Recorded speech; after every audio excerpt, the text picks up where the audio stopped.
Poppy Playtime is a series I've talked quite a bit about on this channel, being the only recurring game. Each chapter getting its individual video, each of which having a somewhat positive outlook.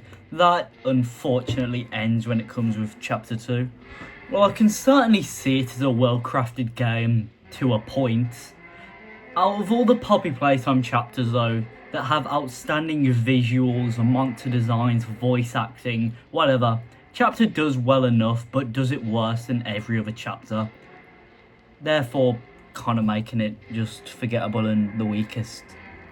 To be honest, chapter 2 released in a poor time for mob games. Sure, chapter 1 was great, but some people shamed it for costing $5 whole dollary-doos for what narrowed down to a tech demo that could be finished in 12 minutes or less on a good day. This was also the controversy behind NFTs promoting Mommy Longlegs as the antagonist. However, those that hold prejudice towards the game for this are just extremely petty. Those in charge of producing said NFTs don't even work for Mob anymore, and are clearly very regretful and apologetic behind the production of them. Even so, this was the time where Mob were really trying to cash in on their success, meaning similar to Bam Bam, there's a massive merch button on the main screen. Just a little thing to say here, it may seem like a good idea, but marketing wise this is a really bad idea when attempting to promote your merchandise. Those that typically buy your product are either little kids who either don't play the game, or older people from teens to adults. So promoting your merchandise on the front page of the game immediately tell those who play it that the devs care more about you buying their toys than just playing the actual game. I think the main reason, however, this chapter is viewed in a negative light, by some including me, is because of two main reasons. One being it feels like a longer copy of chapter 1 over anything unique like 3 and 4, and just makes it feel kind of forgettable. And the other reason being the main enemy of the chapter being Mommy Longlegs. But I want to go deeper into detail on why later in the video, so we'll save the argument till then.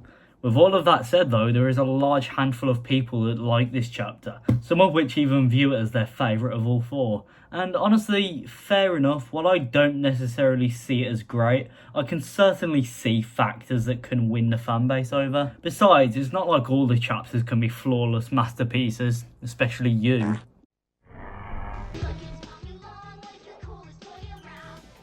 I think one of the only consistently high quality things in all 4 chapters so far is the opening VHS tape, especially this one. They all create an eerie mood that helps set the tone of the chapter going forward, and also introduces us to the toy we're about to absolutely wreck.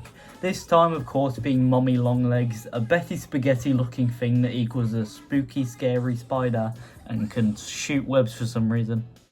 We awake where we were last left off, in the same room where Poppy's box now lays open and empty. We continue on and immediately return back to the factory aesthetic, being one of the reasons people believe it to be a longer version of chapter 1 over anything genuinely unique. I mean, just compare set pieces from chapter 1 to set pieces from chapter 2, then compare chapter 2 set pieces to chapter 3 set pieces.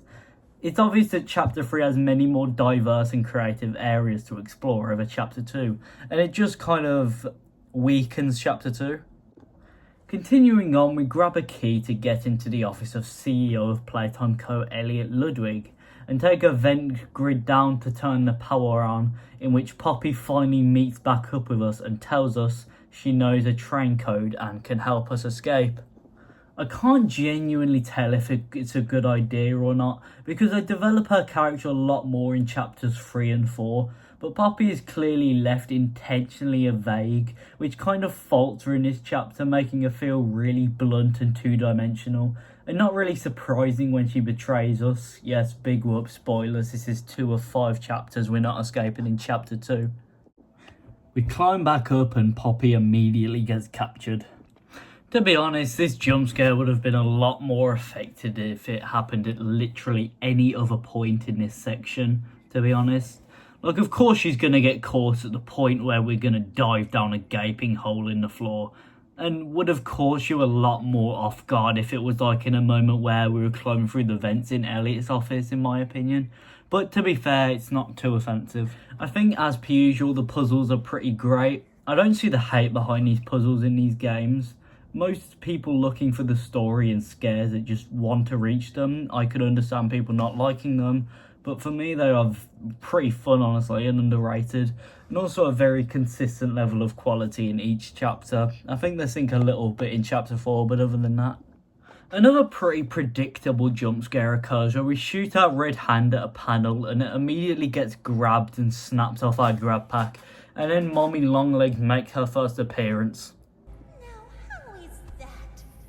Shut your fucking mouth! I think Mommy Longlegs may genuinely be one of the worst villains, not only in Poppy Playtime, but in mascot horror in general. I think for starters, the biggest problem I have with her is whether or not it's the voice actor or the direction of whatever she was told to do, but she just sounds really intentionally seductive and weird. And just in general, her speaking out loud to us just takes away any intimidation factor she would once have. Characters like Huggy work really well as an animalistic monster, while the Doctor is a cold, calculating computer system that rules over everything in his own little group of monsters deep underground. And the prototype is just a strand of mismatched voices like Bumblebee, and it just makes him sound so much more intimidating. While Mommy Longlegs is none of that.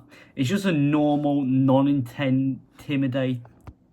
On the other hand, the game station is honestly an amazing hub world for this chapter, and while it's no play care from chapter 3, the liminal atmosphere and ominous grey stains around the place makes it obvious something horrific happened here, and no one returned for years and years.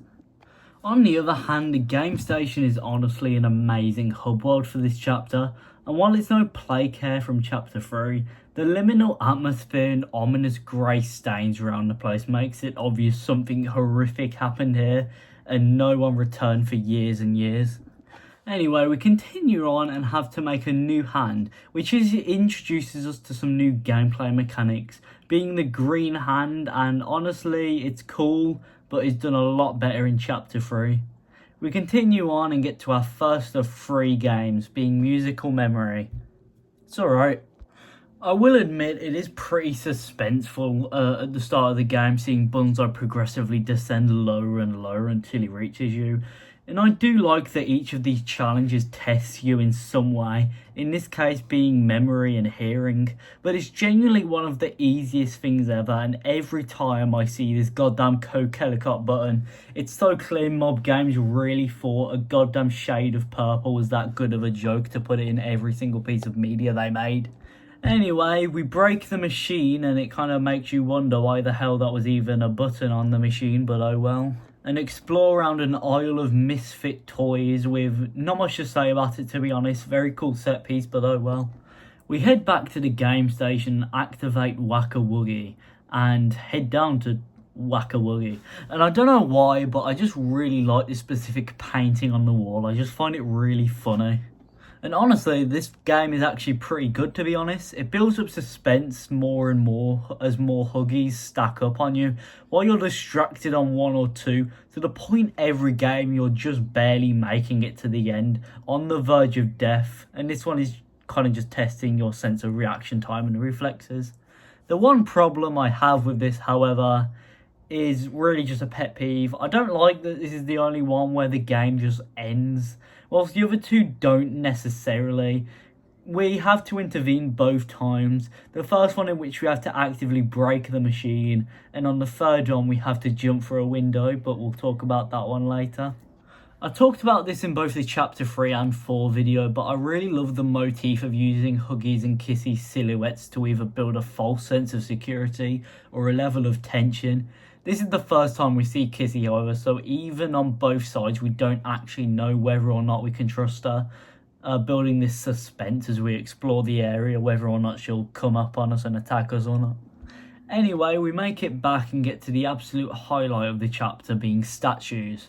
It's probably worth mentioning, for no reason at all, they took out a bunch of updates from the game. My guess being to reduce the amount of storage for the next few chapters, but I don't really know.